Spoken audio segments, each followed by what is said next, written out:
आइए सुनते हैं आज की कथा। बहुत सुंदर है। बोले कृष्णचंद्र भगवान की जय, उमापति महादेव की जय, सुखदेव जी महाराज की जय। तो आज की कथा है, इसमें दो है, दोनों कथा एक साथ कहूँगी। छोटी छोटी कथा है लेकिन बहुत सुंदर कथा है, सुनिएगा। पुत्र रूप में पाप और पुण्य और भगवान धर्म के पक्षपाती हैं। तो सुनिएगा, बहुत सुंदर कथा है। अतिशय पाप जब बढ़ जाता है तब पापी प्रजा उत्पन्न होती है, और जब अतिशय पुण्य बढ़ता है तब किसी पुण्यात्मा का जन्म होता है। दशरथ महाराज ने अनेक जन्मों में बहुत से तपस्या की थी, तब दशरथ महाराज का पुण्य उदय हुआ था। वह पुण्य ही श्री राम जी के रूप में प्रकट हुआ।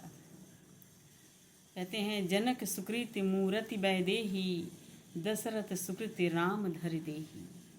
माने एक पुण्य ही उनका राम के रूप में उनके घर में अवतरण हुआ था। पुण्य उनके घर में राम जी के अवतार हुआ था। उनका पुण्य जब उदय हुआ था तो जनक महाराज बड़े ज्ञानी थे, ब्रह्मनिष्ठ हैं। जनक महाराज जी के यहाँ ब्रह्म विद्या श्री जानकी जी के रूप में प्रकट हुई है। श्री सीता जी ब्रह्म विद्या हैं। जनक महाराज बड़े ज्ञानी थे, उनके यहाँ ब्रह्म विद्या ही सीता जी के रूप में प्रकट हुई हैं। अतिशय पुण्य जब बढ़ता है तब कोई पुण्यात्मा का जन्म होता है, और जब अतिशय पाप बढ़ता है तब दुर्योधन जैसे दुराचारी पुत्र का जन्म होता है। धृतराष्ट्र से विदुर जी ने कहा है कि याद रखना, ये दुर्योधन तेरा पुत्र नहीं है, तेरा पाप है, ये तेरा विनाश करने के लिए आया है। एक दुर्योधन का मोह तू छोड़ दे तो तेरे वंश का रक्षण हो जाएगा। विदुर जी समझाते हैं धृतराष्ट्र जी को कि तुम एक दुर्योधन का मुंह छोड़ दोगे तो तुम्हारे कुल और वंश का रक्षण हो जाएगा। दुर्योधन वंश का विनाश करने के लिए आया है। जो अति पापी है उसका एक पैसा उसको एक पैसा भी नहीं देना चाहिए। अति पापी को धन मिले तो ज़्यादा पाप करेगा। कहते हैं कि जो पापी होता है उसको धन भी नहीं देना चाहिए, क्योंकि वो और ज़्यादा पाप करता है। धृतराष्ट्र को विदुर जी समझाते हैं, पांडवों को भगवान ने अपना लिया है। कहते हैं विदुर जी कि पांडवों को भगवान ने अपना लिया है, अब कौरवों का विनाश होगा। अभी भी मान जाओ बात, बाजी आपके हाथ में है। आप चाहो तो सुधार सकते हो, अपने वंश का रक्षण कर सकते हो। धर्मराज को आधा राज्य दे दो ताकि पांडवों को युद्ध नहीं करना पड़े। पांडवों को भगवान ने अपना लिया है, भगवान उनके साथ है, इसलिए तुम विचार करो कि युद्ध न हो तो पांडवों को आधा राज्य दे दो। धृतराष्ट्र ने कहा, मैं पांडवों को अच्छी तरह से जानता हूँ। पांडव धर्मात्मा है। पांडव कभी राज्य के लिए युद्ध नहीं करेंगे। पांडव तो ऐसा ही विचार करेंगे कि जीवन भर हम वन में ही रहें, कंद मूल फल खाएंगे। पैसे के लिए कौन झगड़ा करता है? युद्ध करने से देश दुखी होगा। पांडव धर्मात्मा है, ये धृतराष्ट्र कहते हैं।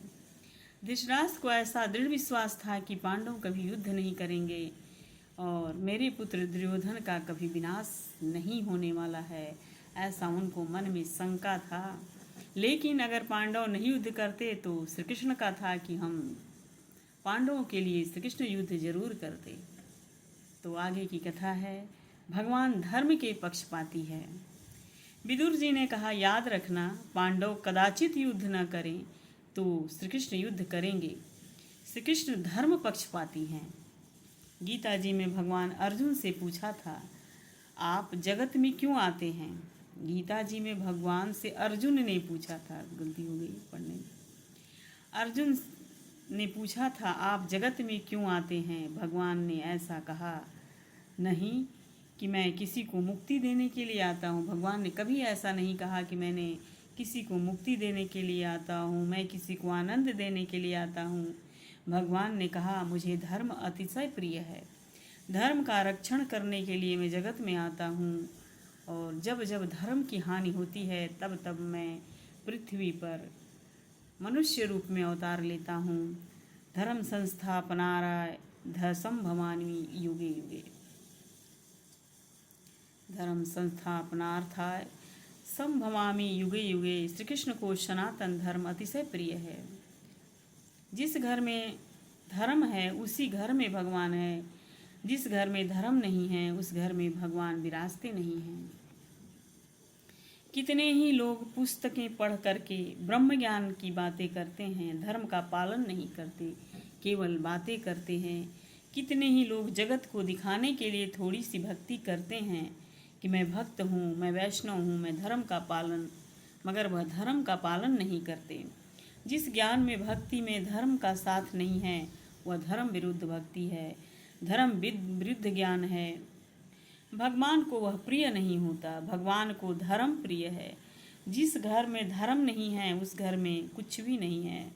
सनातन धर्म के समान कोई धर्म नहीं हुआ है और अपना धर्म छोड़ना नहीं है और दूसरों के धर्म की कभी नकल नहीं करना है। बड़ी बड़ी बातें नहीं करते। जो लोग धर्मात्मा रहते हैं वो बड़ी बड़ी बातें नहीं करते हैं। आजकल तो बहुत से लोगों की चोटी रखने में शर्म आती है। अपनी धर्म जो हमारे धर्म में हमारा होता है वो अवश्य करनी चाहिए, चोटी रखनी चाहिए। लेकिन दूसरे को लोग चोटी नहीं रखते हैं, दूसरे को दाढ़ी देख करके दाढ़ी रखते हैं, बाल रखते हैं। हमारे धर्म का चिन्ह है चोटी, थोड़ी ही सही मगर रखना चाहिए। इसमें क्या हर्ज है? चोटी रखने में कोई बुराई नहीं है, कोई शिकायत नहीं है। दाढ़ी हमारे धर्म में नहीं है, हमारे सनातन धर्म में दाढ़ी रखने की रिवाज नहीं है, पर लोग दाढ़ी रखते हैं, बाल रखते हैं, मगर चोटी नहीं रखते, सिका नहीं रखते हैं। लोगों को धर्म में श्रद्धा नहीं है। परदेश के साथ संबंध बहुत बढ़ गया है।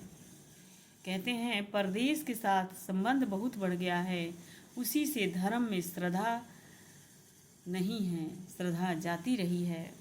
ललाट में तिलक करने में शर्म आती है। ललाट में चंदन कुमकुम है, चंदन है, भस्म है, तिलक करना चाहिए, किंतु लोगों को शर्म आती है। मानव को झूठ बोलने में शर्म नहीं आती और पाप करने में भी शर्म नहीं आती है।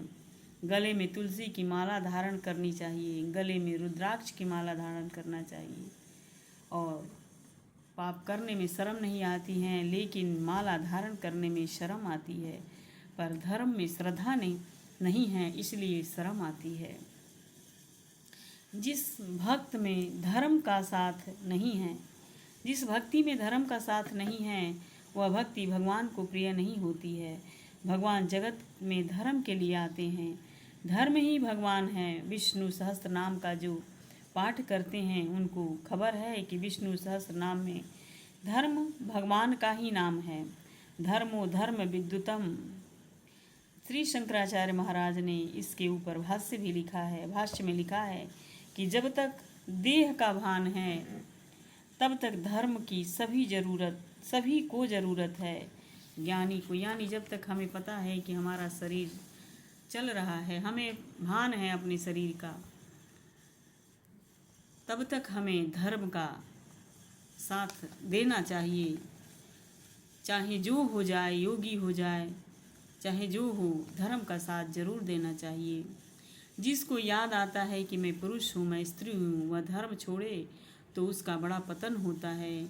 जिसको कभी याद ही नहीं है कि मैं स्त्री हूँ या पुरुष हूँ, जो शरीर से अलग रहता है, ऐसे महापुरुष भी जगत को शिक्षण देने के लिए धर्म का पालन करते हैं। जब तक देह का भान हो, आभास हो, जब तक कि हमारा ये शरीर पता चले कि हमारा है, तब तक धर्म की ज़रूरत है। बहुत से लोग ऐसा समझते हैं कि ज्ञान में हम आगे बढ़े हैं, अब धर्म की क्या ज़रूरत है। भागवत में लिखा है, जिसको देह का भान है उसको धर्म की ज़रूरत है। जिसको कभी याद ही नहीं आता कि मैं स्त्री हूँ या पुरुष हूँ, वह कदाचित धर्म छोड़े तो क्षम्य है। अपना धर्म कभी छोड़ना नहीं चाहिए और दूसरे के धर्म के कभी नकल नहीं करना चाहिए। सनातन धर्म के जैसा कोई धर्म हुआ ही नहीं है और न ही आगे होगा। पांडवों ने अति दुख में भी अपना धर्म नहीं छोड़ा, इसलिए भगवान पांडवों के साथ नहीं छोड़ते हैं। श्री कृष्ण द्वारिका से बार बार पांडवों के घर में आते हैं।